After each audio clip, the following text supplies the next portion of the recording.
And thank you for filling in this side as well, where Andy Seslowski is and Jay Lindy. They're really nice people.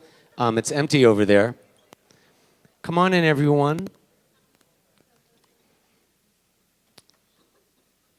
My dear friends, Jonathan Judaken is the Spence L. Wilson Chair in Humanities at Rhodes College, following his tenure at the University of Memphis as the Dunavant Professor of History and Director of the Marcus Orr Center for the Humanities. His fields of expertise include European cultural and intellectual history, discussions of Jews and Judaism, race and racism, and post-Holocaust French philosophy. He's the author of John Paul Sartre and the Jewish Question, Antisemitism, and the Politics of the French Intellectual. Jay, am I doing something wrong, or I hear a buzz? Are we okay? All right. So that's what you'll find on his 20-page Vita bio. Here's the part that's not on it. The week that Professor Judaken was born in Johannesburg, South Africa, I believe in late February 1968, the rabbi for whom this hall is named, Rabbi James A. Wax, was moderating meetings between the Sanitation Workers Union and Mayor Loeb just before Dr. King flew to Memphis to lead a nonviolent march that ended in violence. I mention this convergence of dates because Jonathan has said that his youthful experience as a Jew living under South African apartheid, as a member of both a religious minority and the dominant racial group, helped to drive his career interest in such subjects as existentialism, racism, and the so-called Jewish question, and what we're going to talk about today, anti-Semitism. Full disclosure, this hour was inspired by 3 hours, really 4, with Professor Judaken at our Crosstown satellite, organized by our young adult community many of you saw on the pulpit this morning. If Temple's 20 and 30-somethings who are being co-led right now in the Danziger Chapel by Jenna Kaufman and Caroline Kaufman on mindfulness and meditation, if they've learned to make distinctions and think more deeply about the subject of hate, those of us who are older than 40 deserve at least an hour with this Memphis treasure in our midst. Professor Judaken is a gift, and he came here from services at the shul he has been a part of for so many years, our sister synagogue, Beth Shalom. So we are so grateful to you, my friend, for schlepping over here for this hour. Let's hear it for Jonathan Judaken. So, Jonathan, while it's traditional to dress in white on Yom Kippur is not a day of black and white. It's supposed to be a day of nuance, of what Rabbi Wollner talked about this morning, cheshbon hanefesh, literally an accounting of the soul. Deep searching, not sound bites, not what's in your inbox, not superficialities. Could you please, therefore, share the nuances of your preferred word for anti-Semitism, Judeophobia, a word which in and of itself is intended to make people think more deeply. And since you are an expert in post-Holocaust French history, can you share the nuance of what a Jewish French intellectual like Sarah Kaufman teaches us, which I learned from walking in on your session with the 20-somethings. Shana Tova. Gamal Chatima Tova. So, first I want to say thank you for the honor of being here. You're okay. Do we need to improve the sound, or is it okay? Can we turn it up, please, if possible? If not, we'll get another mic. Okay, thank you. I just listened to Rabbi Sarid at Beth Shalom give a sermon that was framed by the anniversary of the Tree of Life terrorist act in Pittsburgh, probably like so many rabbis across the country. We are nearing the yahrzeit. I believe it's October 27th. And in April, of course, there was the Poway slaying. And that registered very clearly that perhaps, God forbid, we're on the cusp of a new moment in American Jewish history.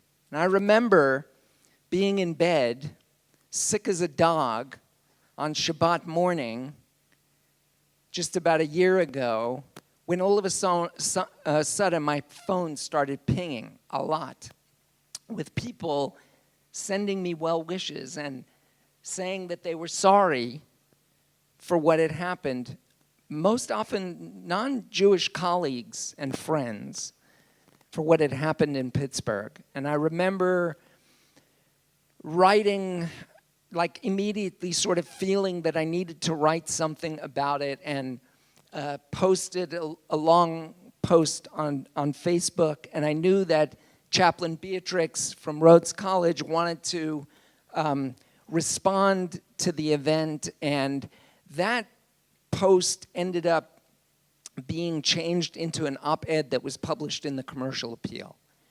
And it was titled White Christian Nationalism and Terrorism in Pittsburgh. And there were two main things that I wanted to communicate in that op-ed piece. One was to respond to the fact that the Pittsburgh terrorist had scrawled on the screed of his social media that Jews are the sons of Satan. And when he wrote that, he was echoing a very long history of Christian anti-Judaism, because effectively he was quoting what is set in the mouth of Jesus speaking to the Pharisees in John 8:44, where he says to those gathered around him, "You are of your father, the devil." Now we know, of course, that the Pittsburgh terrorist was the immediate trigger for him to feel the need to go into a synagogue and slay 11 Jews and injure 7 others who were praying on the Sabbath, was because of his concerns about HIAS, the Hebrew Immigrant Aid Society, and the role that they were playing in aiding immigrants. And we know that amongst the other things that he wrote, he also railed against evil Muslims. And we know that his attack was aided and abetted by white Christian nationalism that has played out in places like El Paso and in the mosque in New Zealand. And so, in response to your question about why do I like the term Judeophobia as opposed to the term anti-Semitism, there are a lot of reasons why.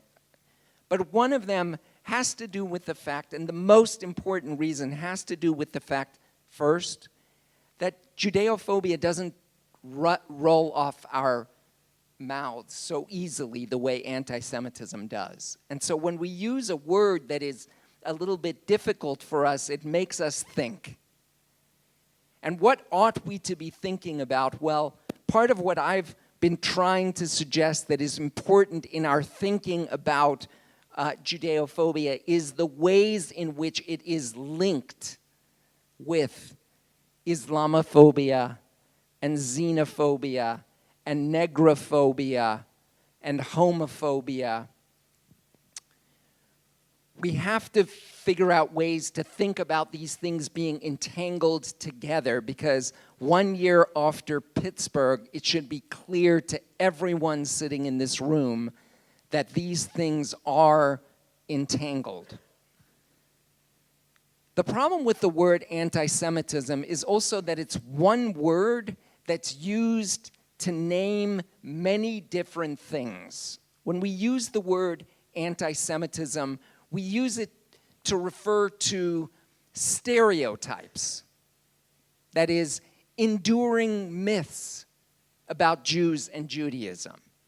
And we also use it to refer to the ways in which those stereotypes get internalized in the way in which people perceive other people, either consciously or as a result of unconscious bias. That's prejudice. Prejudice is not the same thing as a stereotype. We also use the term anti-Semitism to refer to forms of discrimination.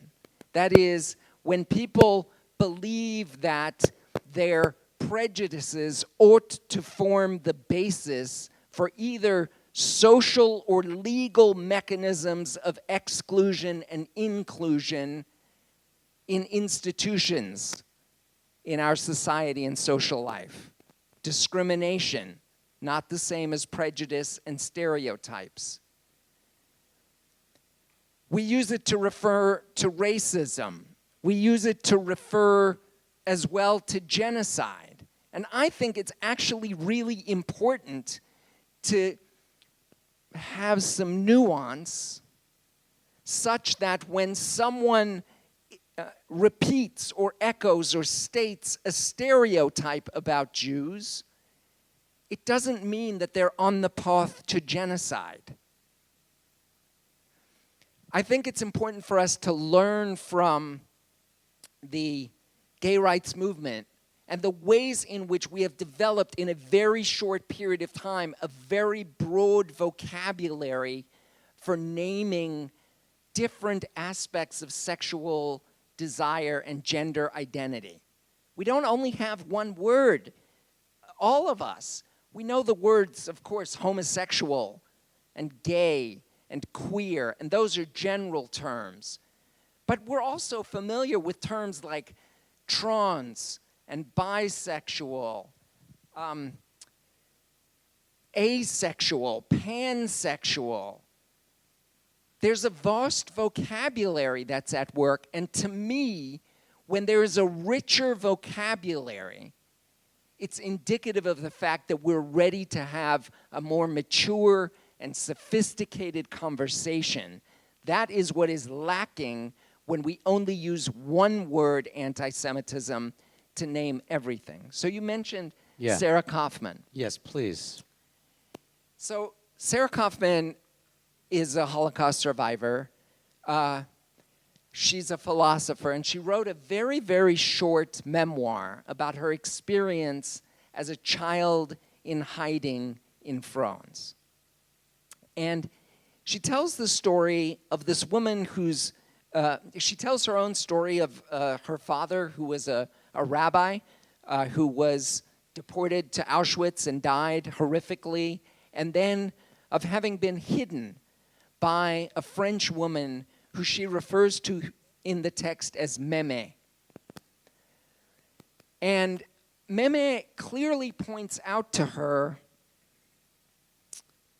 using a series of stereotypes that she continued to have, her Jewish nose, how her kosher eating habits are so silly and antiquated, how Jews are the killers of Christ. This is the woman hiding her. This is the woman hiding her. So if we think of Meme as an anti-Semite, that is someone who put her own life on the line in order to save this Jewish girl, she's a righteous Gentile. She's not an anti-Semite. She's someone who continued to have stereotypes about Jews. It seems to me it really hits home why it is that we need to expand our vocabulary for talking about these kinds of issues. And I think Judeophobia opens us up to that. Thank you. I have 8 questions before we get to, so I'm gonna plow us along, but real fast, because most of us have not sat at your feet in the classroom to even know, like if I have to hear one more time, oh, the French hate the Jews. It's over for French Jews. Just quick, 30 seconds. How many Jews perished in the Holocaust, which means there were at least a few left over? In Paris, on the eve of World War II, was the 3rd largest Jewish city in the world, after New York and Warsaw. In France, of the 400,000 Jews who were in France after the Nazi occupation, by the time of the Nazi occupation, 25% of them were killed in the course of the war. 80,000 or so. 80,000, I guess 350,000 was the total number. That meant that 75% of Jews survived. That's the highest number of Jews that survived in any Western European country, except for percentage-wise Italy, but we're not talking about the same numbers of Jews who were living in Italy. So it's just one statistic for thinking about complicating a kind of simplistic version of French history. So most people are still awake, and this is like the worst part of the fast for me. Because it's lunchtime. So I want to wake them up with a phrase from the Hebrew Bible that many of you may not know comes from Song of Songs, which we read on Passover. It's Shchora Ani V'Nava, which literally means black is beautiful. Yes, I am black-skinned and beautiful, radiant. Black is beautiful is therefore a phrase from the Hebrew Bible. Spoiler alert, Moses' wife, Tzipporah, was dark-skinned. And I've learned from this friend of mine, really my teacher, that until the 18th century, skin color was never an issue, not only for Jews, but for the world. He recommended a book that changed me. It's called A History of White People by Princeton professor Nell Painter. I know we don't have time to read the 500-page book, but can you please explain... After Yom Kippur. Yes. But Professor, can you please explain how seeing others and the world through the lens of race is a new phenomenon in human history? And end, please, by explaining the origin of the word Caucasian. I checked off on a form recently and shuddered because of what you taught me. So, first of all, it is the case that throughout all of human history, people have paid attention to human variation. It is the case that people paid attention to the fact that some people didn't have the same skin color or hair or physiognomic characteristics, always throughout history. But those were never explained through the language of race or even through the categories of race. Every human culture, every great civilization through human history has been ethnocentric. They have all believed that their culture was superior to other cultures.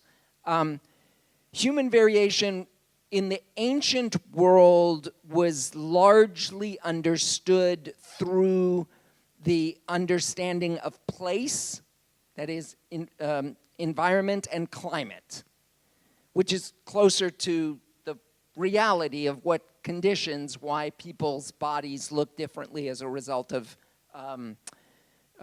genes. The term race didn't exist in any language until the 16th century.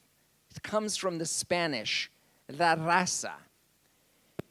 And when it was first used, it was only used to refer to the breeds of animals. People spoke about races of dogs or races of horses, or to refer to the noble races and having noble blood.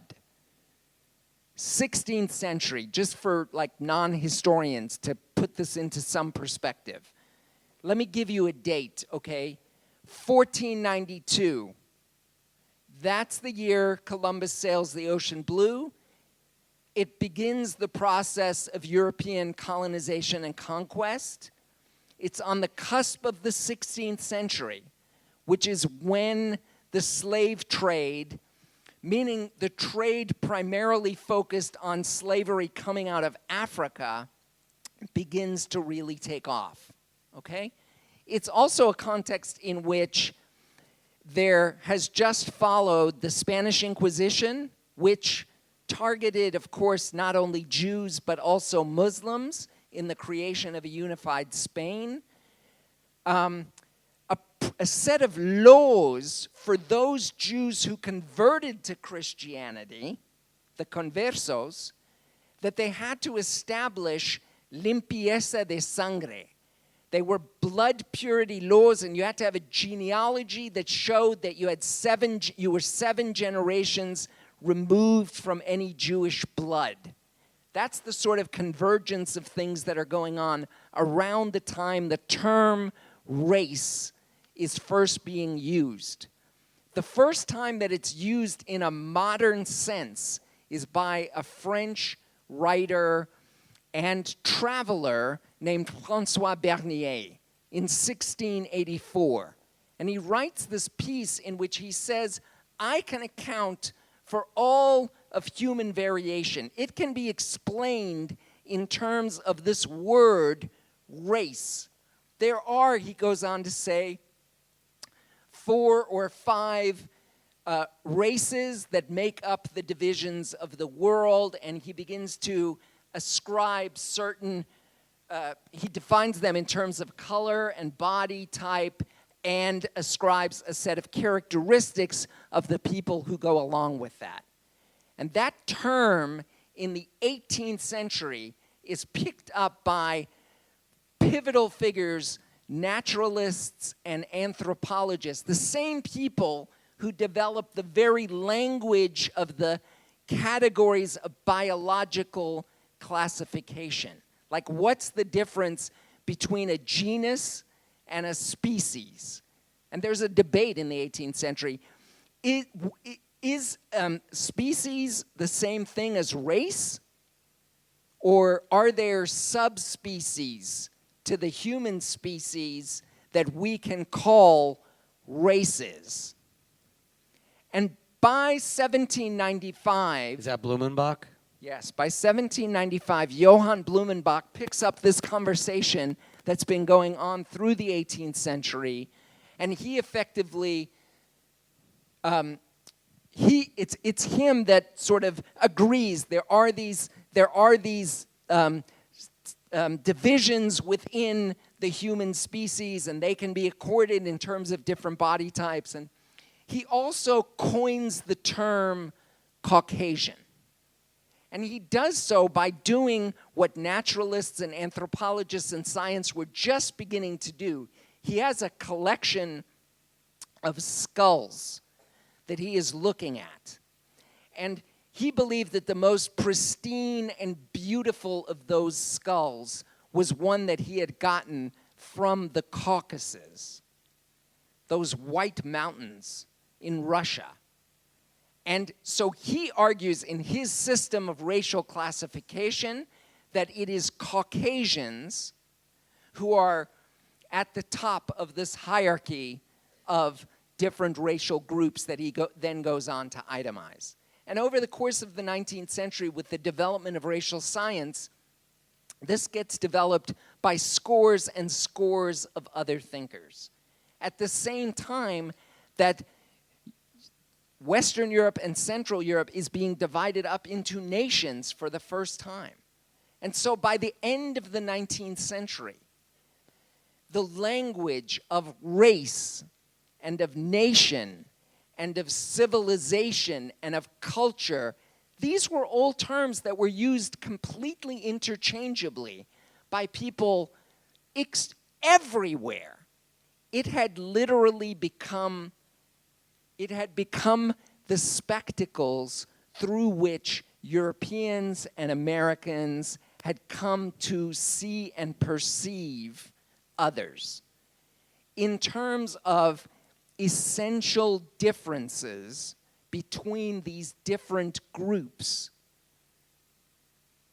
So, in the course of the 19th century, get all these, Caucasians and Anglo-Saxons and many other different terms, these odd, antiquated terms that come out of the development of racial science.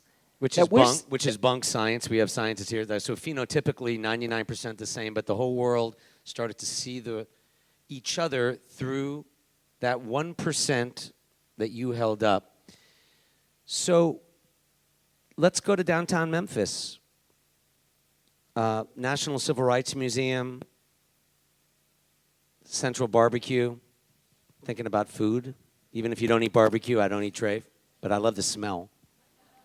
They've got a good mushroom burger thing. I've had it. Yeah, it's not bad. It's mighty tasty. I was impressed. Mighty tasty.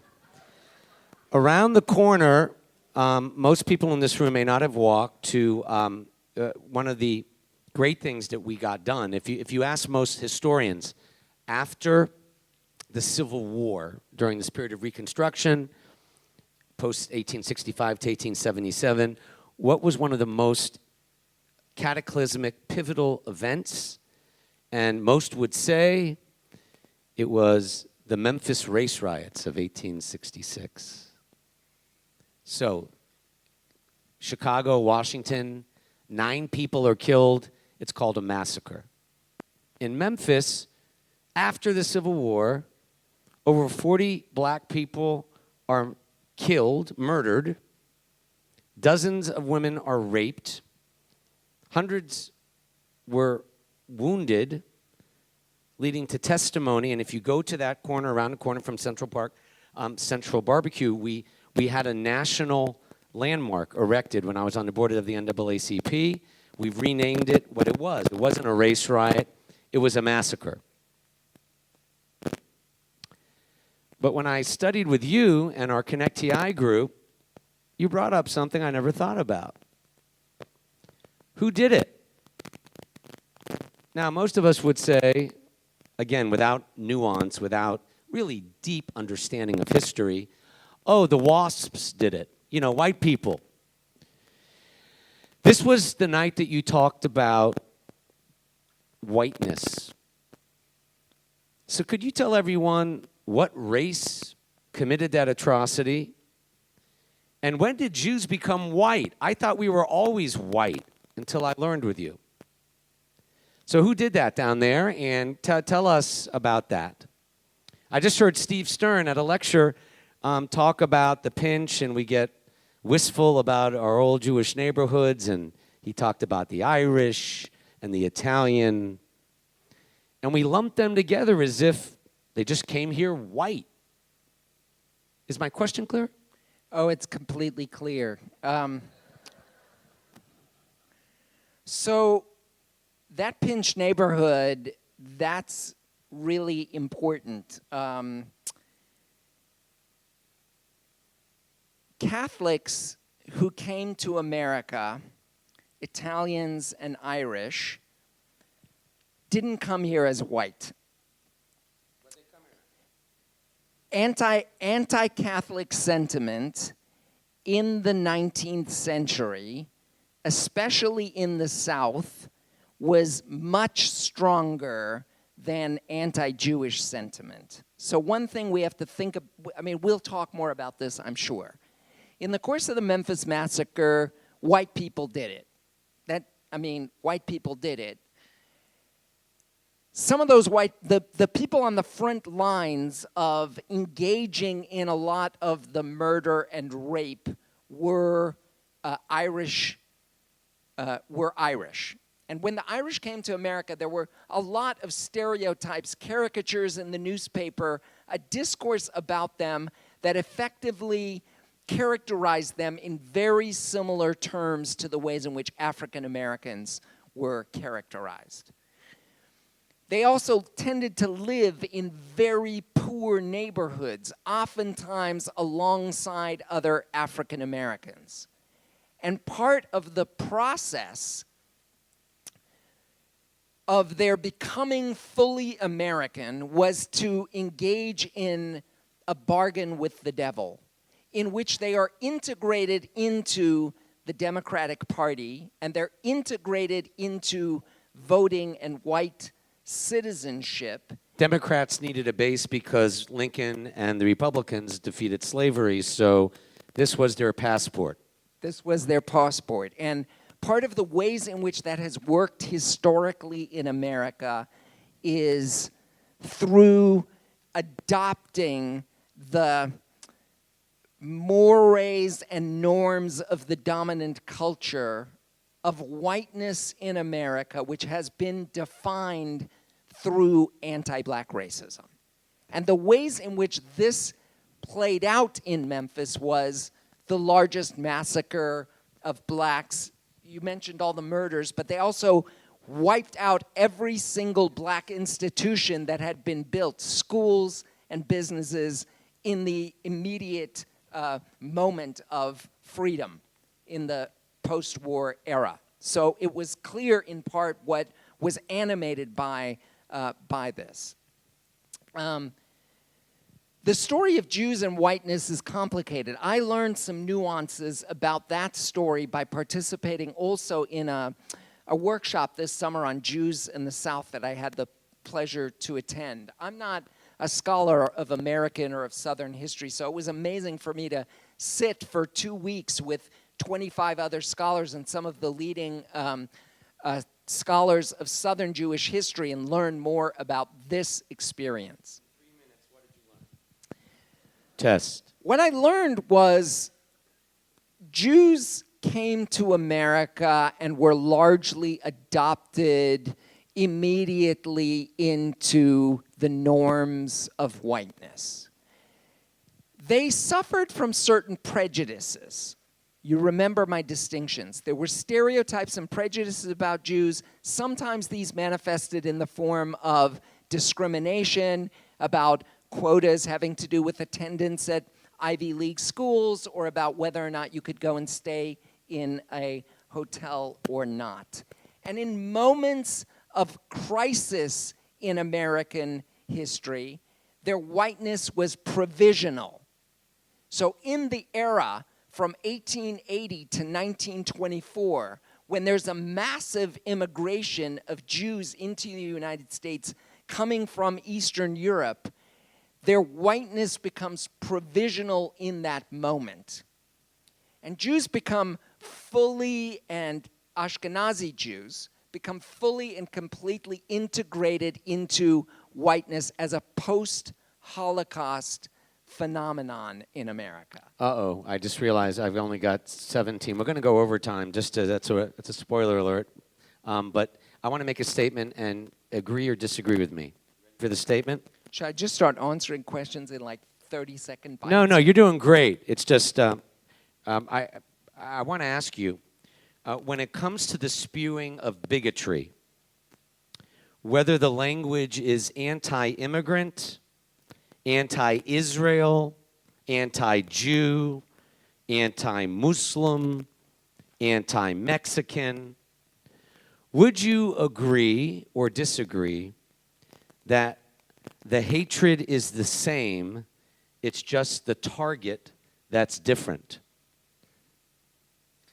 Yeah, so I just realized in the course of this exchange, like even asking you the question, should I answer in 15 seconds or 30 seconds, that's stupid. No. Take your time. I don't mean to push you. And I'm just being a nudnik. I think it's my important job. to understand why it's stupid. It's stupid because if the point of this is to have nuance and to have distinction and to actually be able to think anew about these things, we can't do it in sound bites. We can't do it on the basis of the kind of nonsense that you hear on Right. Facebook. Right. So Right. I have to answer a little in a little bit more expansive kind of ways. And I don't think I finished the point about Jews and whiteness. Good. Really important point.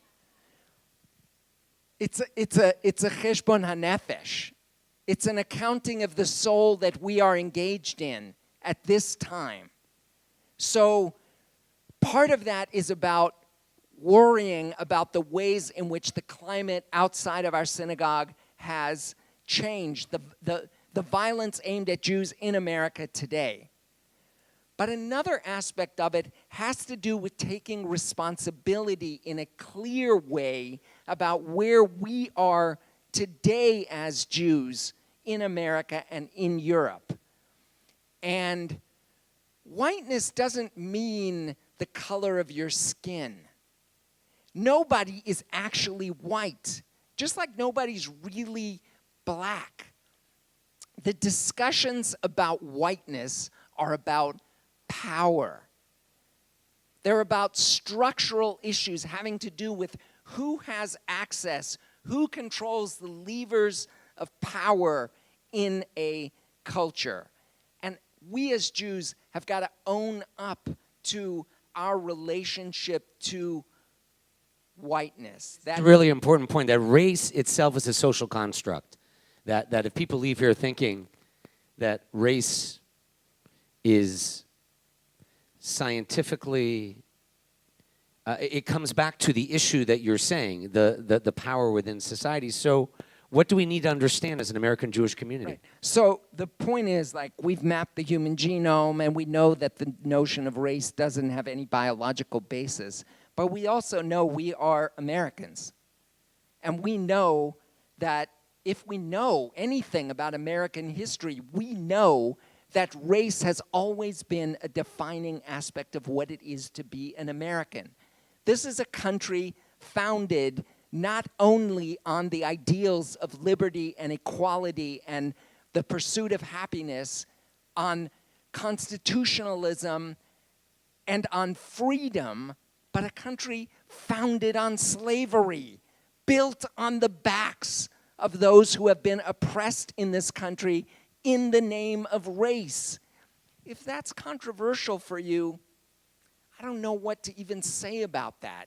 There are two sides to American history, and part of what we are seeing every day on the front page is the unleashing of a darker side of American history that a lot of times we don't want to confront, okay? So now I'm ready to return to your question. I did hear your question about, like... I forgot it.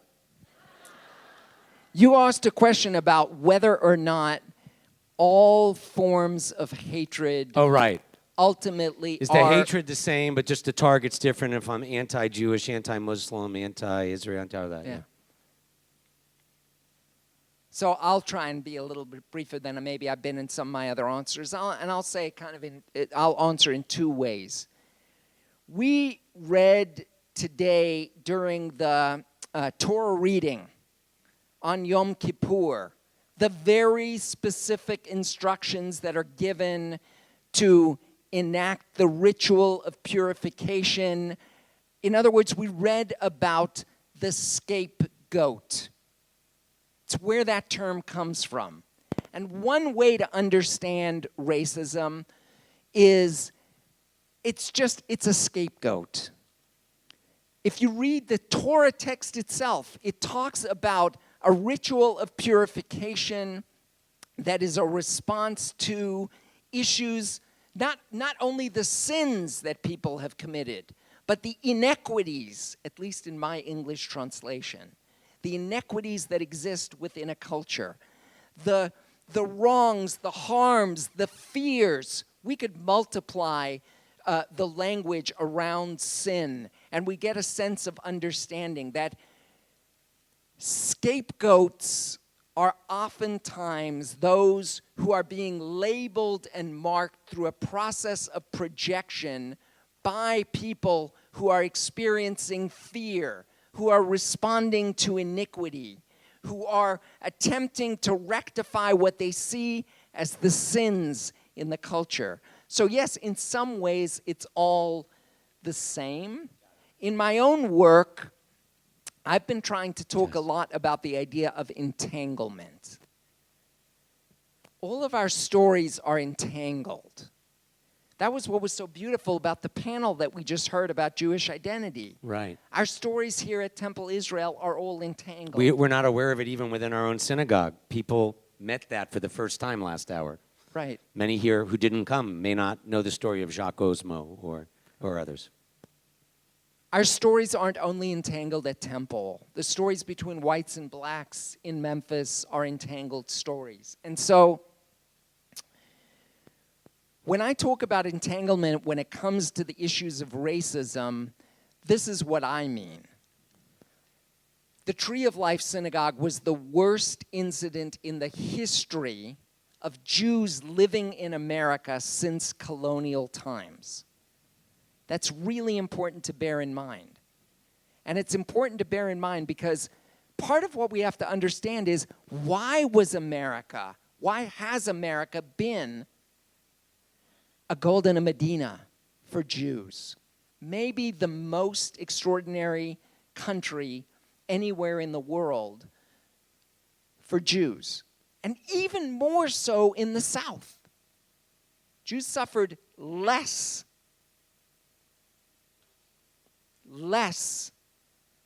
in the South than they did in the North. So part of what we have to understand is, why is that the case? Well, because of the fact that we need to understand Judeophobia in an entangled way with negrophobia. We have to understand that Jews were not the primary target for racial discrimination and for racial violence. And we can only understand that if we understand the ways in which our story and our history is entangled with the story and history of blacks in America, of Hispanics in America, of Asians in America, of Catholics in America. So I think that partly this is what we have to do, is see the ways in which our stories are actually enfolded together. Yeah, it's not all the same. Like Jonathan, I was with someone who is Sikh. You know, they have the turban, and then there was is this working? There was some incident that happened. It's going in and out. There's some incident that happened, and I made a comment that really hurts me, and he's like, "What do you mean it hurts you? You're white." And I'm like, "No, I'm not. I'm a Jew." He didn't. We as Jews think that other people see us as Jews. I have two more questions that I want to get out before we get to. There's time for questions. Everybody, take a deep breath for these last two questions. Breathe. I know some people. I don't know what the problem is. Can I use yours? I'm sorry, we'll get this right next year. It's my fault, not the sound technicians. I was moving tables at the last minute. It was my fault for not doing the setup. But Jay, thank you for doing this, and thank you for streaming it. Some people here are really into politics. They're into bipartisan or into partisan. I'm not. So I want to take a deep breath right now. And I want you, please, Professor, to help everyone here understand the difference among these three terms, which most of us tend to lump together: anti-Judaism, anti-Zionism, and anti-Semitism. Is there a nuance, a difference? Do people beyond us or scholars or just rank and file people? They obviously do. It's a rhetorical question, but I'm asking you, please, in 3 minutes. What's the difference between anti-Judaism, anti-Zionism, and anti-Semitism for those who don't hear a difference? I'm sorry. I don't know about 3 minutes. Anti-Judaism is obviously about the opposition to Judaism. It's religiously based. The book to read is David Nierenberg's Anti-Judaism, the Western Tradition. I'm going to repeat the title because it's all there in the title. Anti-Judaism, the Western Tradition. And Nierenberg goes through from the ancient period and especially accelerating with the rise of Christianity and through the rise of Islam all the way up to the early modern period, but also talking about a little bit about the modern period, about how deeply within the history of the West, important conversations affecting cultures at different times in different ways were often conducted around discussions about the meaning of Judaism and tarring people with all the negative aspects of what the point was that they were trying to prove by essentially calling them Judaizers, even if they weren't Jews. That is, that they were leading people in the direction of the kinds of nefarious things that by the 3rd, 4th, 10th century had been clearly established as being negative and as being associated with Jews. That's anti-Judaism, opposition on religious grounds. Antisemitism. It's a term that's popularized in 1879 by Wilhelm Marr, who was a political activist in Germany. He had just made a fortune on the basis of a pamphlet that he had written that went viral about how Jewry was dominating Germany.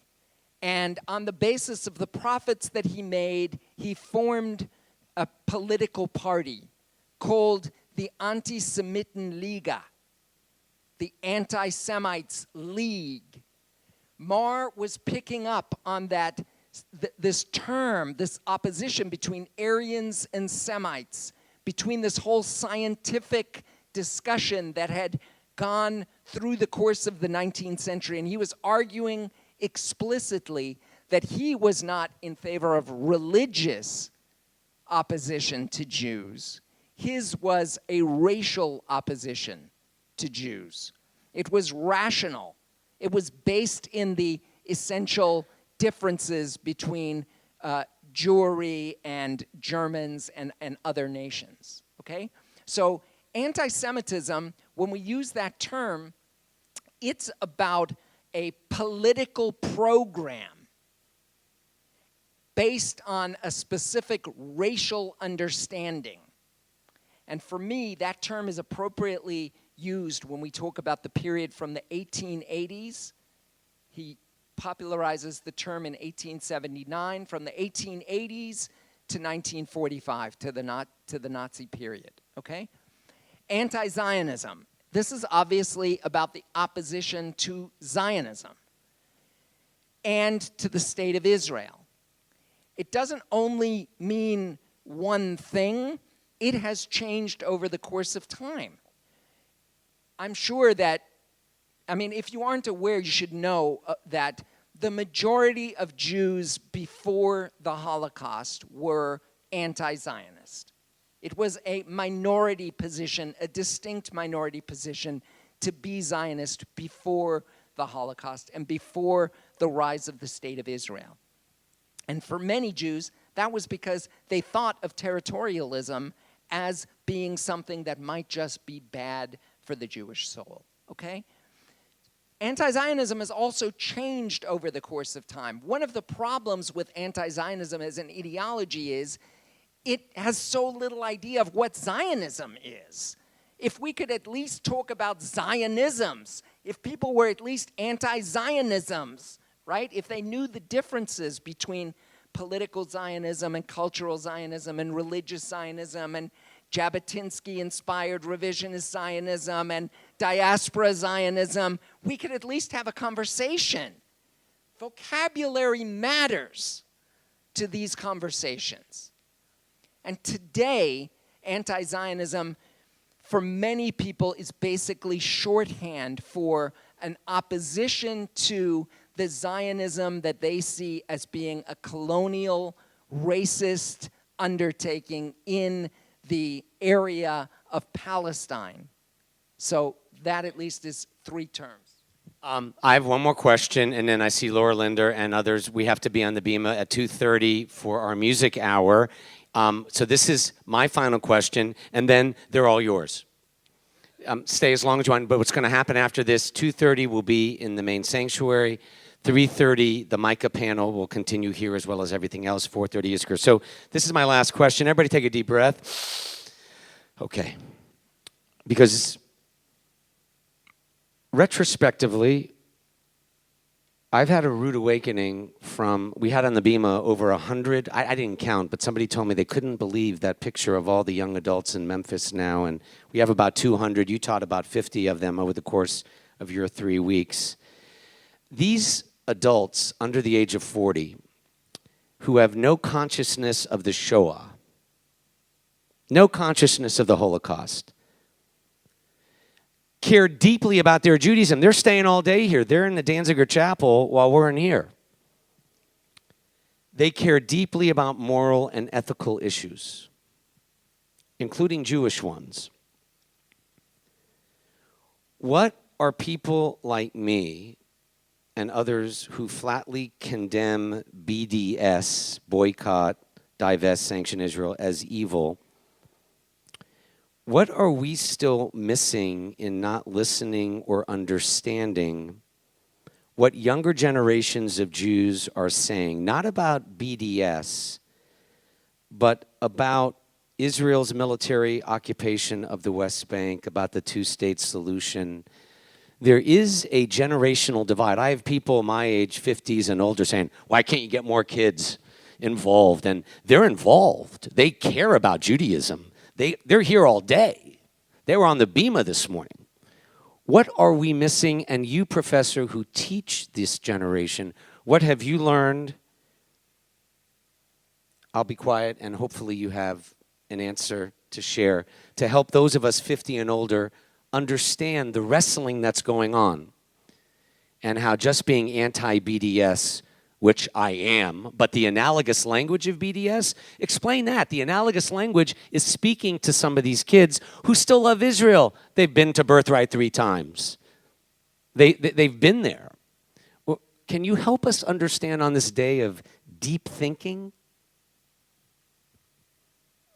Right, so the mirror language is, BDS equals anti-Semitism, Israel equals a racist, colonial, apartheid, white supremacist state, right? They just mirror one another, and that's what happens when you talk in sound bites.